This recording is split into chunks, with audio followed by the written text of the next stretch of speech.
a challenge to Odysseus's own power and authority. "Well, we need to deal with them," the king said resolutely. "And I can't wait for more of the guard to be fetched from Ithaca. We have to defeat them here and now with the men we've got." "What about Penelope?" Eperitus responded, noticing the look in Odysseus's eye at the mention of his beloved wife. "She's 3 weeks away from giving birth to your first child, the child you've been trying for ever since you were married. This isn't the time to go risking your life." "I love my wife," Odysseus said, simply but seriously, "and no pack of outlaws is going to prevent me from returning home to her.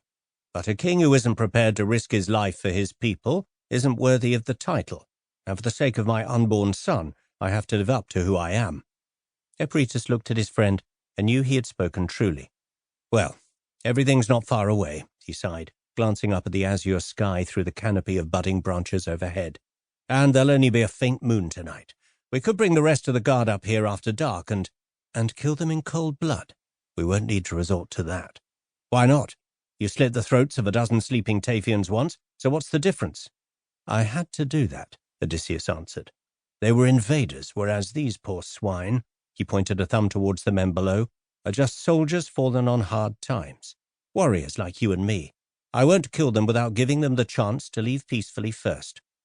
Eperitus shook his head resignedly. It was not that Odysseus was too proud to accept advice. It was just that he always thought he knew better, and he invariably did.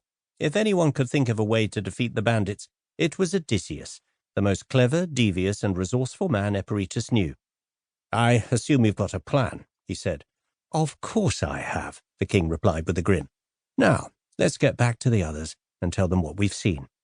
He raised himself on all fours and backed away from the screen of ferns, followed by Eperitus. Once they were sure they would not be spotted by any of the men around the campfire, they stood and quietly made their way back through the wood, picking a route between the silvery grey trunks in the darkness. Soon they found the path they were looking for, a rutted cart track that crossed from one side of the forest to the other, and began the trek east towards their own camp. "I dreamt about her again last night," Odysseus said after a while. He was looking up at the early evening stars, which could be seen pricking the sky through the fissure in the canopy overhead. "Athena?" Eperitus asked, pausing to look at the king, who avoided his eye and carried on walking. Eperitus ran to catch up with him. "What did she say? Was it about Penelope again?" He knew Odysseus had long enjoyed the blessing of the goddess. As a child he had often seen her in his waking dreams, sitting on his bed at night and comforting him when he was lonely. She had once saved him from a wild boar, and when he became a man, he had repaid her by making her his patron goddess. 10 years ago she had appeared before him and Eperitus on Mount Parnassus, where they had gone to seek the advice of the oracle, and then at Messene. A few months later she had brought Eperitus back to life after he had died saving Odysseus from the knife of an assassin. But since then the king had seen or heard nothing of her, until she had come to him in a dream 2 nights ago, telling him Penelope would shortly give him a son. "She didn't speak this time," Odysseus said. "We were standing on a plain under the moonlight, with the sound of the sea behind me and the smell of brine in my nostrils. Before me was a great city built on a hill. Its walls and towers were gleaming like silver, and it was both beautiful and terrible at the same time. Even though Athena was beside me, the sight of that city struck me with fear and sadness, as if it were a symbol of the end of my happiness, of all happiness." "What does it mean?" "I don't know. Perhaps nothing. But I don't think so. It left me with a feeling that doom is approaching. You remember the words of the oracle, of course. I will be king over my people for 10 years, and then I will have to choose between my home and Troy. This is the 10th year of my reign, Eperitus." Eperitus recalled the meeting in the caverns beneath Mount Parnassus, where the priestess had spoken the prophecy that had haunted the king for so long.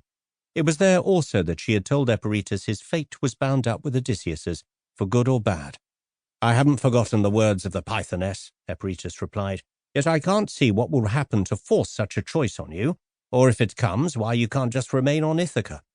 But Odysseus did not reply. Before long they saw the orange light of a fire through the trees. As they approached, a man stepped out from the shadows and levelled his spear at them.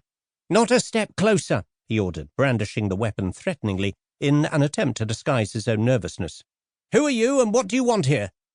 "Apollo and Ares, come to bring death and destruction to all who stand in our way," Eperitus replied, pushing the point of the spear away from his chest. The man was similar in height to Eperitus, but had short, hairy legs and a large...